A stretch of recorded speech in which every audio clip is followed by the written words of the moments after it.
তো গোপালগঞ্জে কি এখনো হাসিনার শাসন চলে? বিএনপি ওখানে করতে পারলে এনসিপি কেন করতে পারবে না? মানে গোপালগঞ্জের আওয়ামী লীগের সাথে কি এমন প্রেম বিএনপির যে তারা সমাবেশ করতে পারবে, আর কি এমন শত্রুতা এনসিপির যে তারা যাইতেই পারবে না? বিএনপি কি হাসিনার বিরুদ্ধে লড়াই করে নাই? এই বিএনপি যখন 2024-এর 14 সেপ্টেম্বরে প্রোগ্রাম করতে যাইতেছিল তখন গাড়ি বহরে হামলা করে 3 জন বিএনপির নেতাকর্মীকে মাইরা ফেলাইছিল এই গোপালগঞ্জের বাকশালীরা।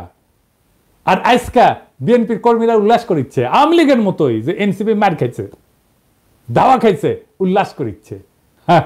কি বেকুবের বেকুব রে। তো বিএনপি পরে প্রোগ্রাম করলো যখন, তখন কোনো হইল না কেন? কোনো অ্যারেঞ্জমেন্ট হয়েছিল নিশ্চয়ই। তো যখন পরে বিএনপি প্রোগ্রাম করতে গেল তখন কেন আওয়ামী লীগ ট্রিগার্ড হইল না?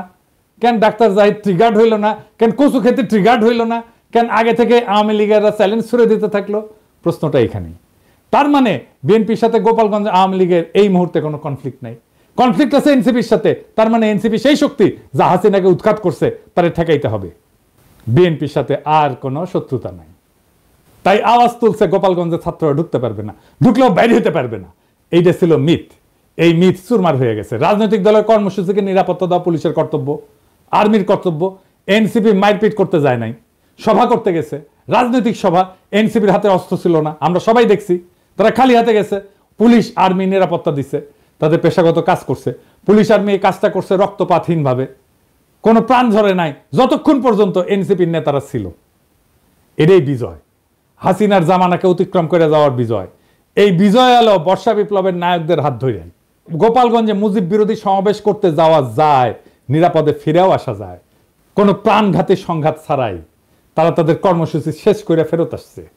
এই ঘটনার রাজনৈতিক মূল্য অনেক। এইগুলাই ছোট ছোট বিজয়। আর গোপালগঞ্জের জনগণ নামে নাই, নাম ছিল বাকশালী গুন্ডারা। ওরা মরণপণ লড়াই করতে পারে না, সেটাও তো দেখলেন।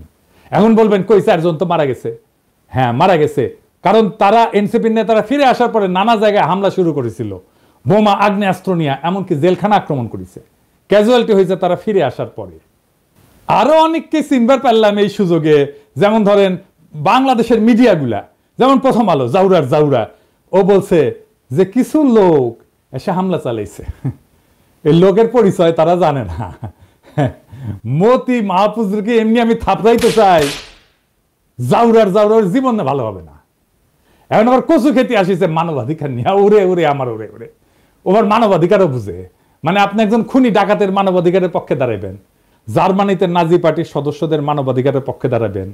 ওই সারাক্ষণ করে ধান্দাবাজি, জানেন কই কোথায় কি টাকা কামানো যায় তার ধান্দা করে। টাকা কামানো খারাপ কিছু না, কিন্তু মিনিমাম নৈতিকতা তো থাকবে। একটা এক্সাম্পল দিই, ওই যে মুস্তাক মারা গেল না, রিমান্ডে নিছিল, তার সাথে কিশোরকে ধরেছিল। কেন ধরেছিল জানেন? নাফিস শরাফতের একটা কার্টুন আঁকিছিল কিশোর, এই আইডিয়া সামির প্রকাশ করেছিল আই এম বাংলাদেশিতে। সামি ওইটার অ্যাডমিন, সে নিজেই কইছে যে দেখেন সেই পেজ সেই চালাইতো। সেই নাফিস শরাফত রেগে গিয়া এই কিশোর আর মুস্তাককে অ্যারেস্ট করে পিটায়। মুস্তাককে এতই পিটাইছিল যে সে প্যান্টে হাগে দিছিল।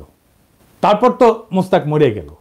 সেই নাফিস শরাফতের একটা কাজের জন্য এই সামি তদবির করছে মন্ত্রণালয়, কাজ দেয় না, এই জন্য মন্ত্রণালয়ের দায়িত্বপ্রাপ্ত বিশেষ সহকারী পিছে সে লাগিছে, তার নামে রিপোর্ট করাইছে যে আমার কমরেডকে মাইরা ফেলাইলো, তার জন্য তদবির। সি রে সামি সি। আমি এটা শুনে বাকরুদ্ধ। একটা মানুষের নৈতিক পজিশন এত সহজে বেঁচে দেওয়া যায়? মুস্তাকের জীবনের এতটুকু মূল্য নাই তার কাছে। আমি যে ওরে অপছন্দ করি এমনি না, ওর মধ্যে বিবেক মনুষ্যত্ব কিচ্ছু নাই।